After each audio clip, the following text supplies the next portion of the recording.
Karena menaati Allah lewat kedudukan, bikin kebijakan yang baik. Sebelum meninggal. Antum lagi belajar sekarang, taati Allah lewat ilmu. Bagaimana cara belajar yang benar? Sebelum meninggal. Ada yang kerja mengumpulkan harta aja. Ya? Ada yang mengumpulkan, hitung sebanyak-banyaknya. Sampai lupa, tidak menjadikan semua itu sebagai bekal pulang. Selanjutnya. Al-Adiyat ayat 9. Afala ya'lamu idza bu'athira ma fil qubur wa husila ma fis. Tuh. Ini untuk pelaku maksiat. Yang banyak berbuat maksiat. Apa nanti enggak malu dan enggak khawatir kalau itu diungkap di alam kuburnya? Silahkan Anda tutup-tutupi saat di dunia. Tapi kalau enggak ditobati, di alam kubur akan terasa. Saya ulangi, di alam kubur akan terasa. Silahkan tutupi. Jadi ada dua tipe pelaku maksiat ini. Yang pertama, pelaku maksiat yang menutupi kemaksiatannya, tapi tidak tobat. Ya, awas, ini tipe pertama. Yang saya maksudkan pelaku yang tidak tobat ya, bukan yang tobat. Jadi pelaku maksiat, dia sadar dia maksiat. Dia bisa tutupi dari manusia, tapi dia pilih nggak tobat. Nah ini nanti akan diungkap di alam kubur dan diberikan satu muqaddimah azab nerakanya. Yang kedua, pelaku maksiat yang sadar dengan maksiatnya dan secara terbuka dia bermaksiat. Karena merasa kuat dengan menunaikan atau mengerjakan perbuatan maksiat itu. Ya. Nah itu dua tipe seperti itu, turunlah kemudian surah Al-Adiyat ini salah satunya. Afala ya'lamu idza bu'athira ma fil wa husila ma fis, akan diungkap suatu saat nanti. Kalaupun Anda tutupi. Tapi bagi yang terakhir, perhatikan baik-baik. Bagi yang merasa nyaman dengan kekuatannya, baik itu kedudukan ataupun harta, sehingga terang-terangan berbuat maksiat, dan merasa tidak ada yang mampu untuk mencegahnya, itu saat masuk kuburnya, langsung ditampakkan neraka pagi dan petangnya. Di surah Ghafir, surah ke-40, ayat 46. An-naru yu'raduna 'alaiha ghuduwaw wa 'ashiyya. Hati-hati. Ya, hati-hati. Wa yauma taqumus sa'atu adkhilu ala fir'auna asyaddal adzab.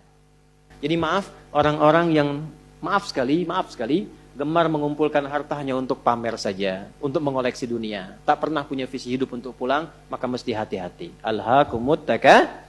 Orang yang maksiat terbuka nggak mau sadar mesti hati-hati, ya, karena cara pulangnya itu berbeda. Teruskan. Quran surah Al-Infitar ayat keempat. Ketiga, kan 8 ya semua ya. Wa idzal quburu bu'thirat. Al-Infitar ayat keempat. Apabila yang dikubur itu sudah terungkap, terbuka semua. Maksudnya selesai. Terbelah. Ini kiamat. Jadi dikubur pun gak selamanya. Ya. Ada yang pengen abadi di alam kubur? Tidak, gak selamanya. Ya. Jadi kalau yang nikmat di alam kubur tadi, kan diberi kenikmatan ya? Kenikmatan pembuka, itu cuma mukadimah aja Pak Bu. Insya Allah nanti kalau sudah masuk kubur, ya, insya Allah mudah-mudahan dimuliakan. Itu kalau dapat kemuliaan, itu cuma pembuka. Itu cuma pembuka saja, mukadimah saja. Diberi kenikmatan melimpah, enak, istirahat, nyaman dan macam-macam. Ya, itu cuma pembuka aja. Nanti satu masa selesai di situ. Wa idzal quburu bu'thirat. Selesai semuanya, balik kita ke alam lain, puncaknya ke akhirat. Nah ayat ini, Al-Infitar ayat yang keempat ingin menegaskan di alam kubur pun tidak abadi, pindah. Oh berarti yang pelaku maksiat tadi menyimpulkan, gak apa-apa kan cuma sementara mimpinya bangun. Iya Cepi, cuma saat bangun lebih dahsyat. Jadi yang dimimpi keluar semua. Ya. Terus, Quran surah Abasa. Ya, surah 80 ayat 21. Baik, pelan-pelan. Kalau tadi kan sudah diungkap ya. Di kuburnya bagaimana, nikmatnya bagaimana, bahayanya bagaimana yang mengancam. Nah, sekarang kita akan masuk ke kubur tidak? Akan masuk tidak? Nah, maka di Abasa ini diingatkan. Quran surah 80 ayat 21.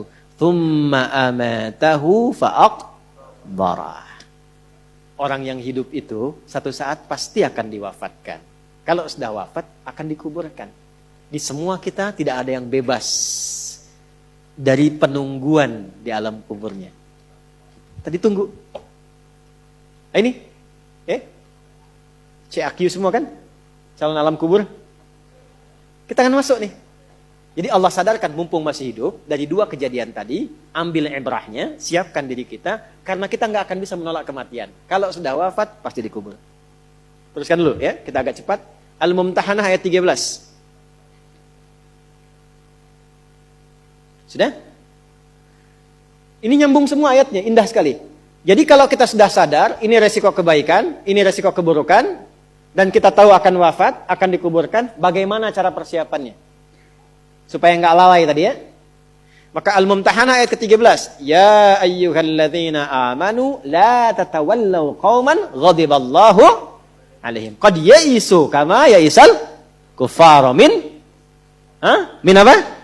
Ashabil qubur. Maka jangan banyak bergaul dengan orang-orang yang menjauhkan kita dari ridha Allah Subhanahu wa taala. Cari teman yang baik sekarang. Pertama, maaf, bikin kebaikan di rumah tangga dulu. Itu kan teman hidup. Ya. Awas, hati-hati. Kalau melihat istri kurang baik atau sebaliknya, jangan dihakimi, jangan difonisi. Justru Allah kirimkan antum itu untuk menebarkan kebaikan dan menyempurnakan kesemaan bersama. Jelas? Jadi sekarang yang dilakukan teman hidup dulu. Rubah jadi baik dulu. Anak-anak jadi baik dulu. Setelah itu cari tempat tinggal yang baik. Bergaul dengan orang baik. Antum yang kuliah cari teman yang baik. Antum yang kerja cari teman yang baik. Maaf. Kalau ada tawaran, kedudukan, hartanya berlipat, tapi menjauhkan Anda dari Allah, ingat ini. Thumma amatahu fa'akbarah. Ingat saat ditawari itu Anda meninggal. Dikubur. Dan ingat ancamannya. Ingat pasalnya tuh. Ya, ingat suratnya. Paham? Nah, karena itu, masukkan ayatnya, jangan sekali-kali, menjadikan keadaan di sekitaran kita justru memperkuat datangnya ancaman Allah dan nestapa saat kembali ke alam kuburnya. Bahkan orang-orang yang tidak beriman pun, yang buruk pun, yang beriman tapi maksiat pun, itu sejatinya ketika temannya masuk ke kubur nggak mau ikut-ikutan. Makanya disindir oleh Allah. Hei, kamu ini sadar nggak sih? Orang yang mengajak kamu maksiat itu, lihat temannya meninggal pun, temannya wafat pun, dia nggak pengen ikut. Kadang-kadang dia abaikan.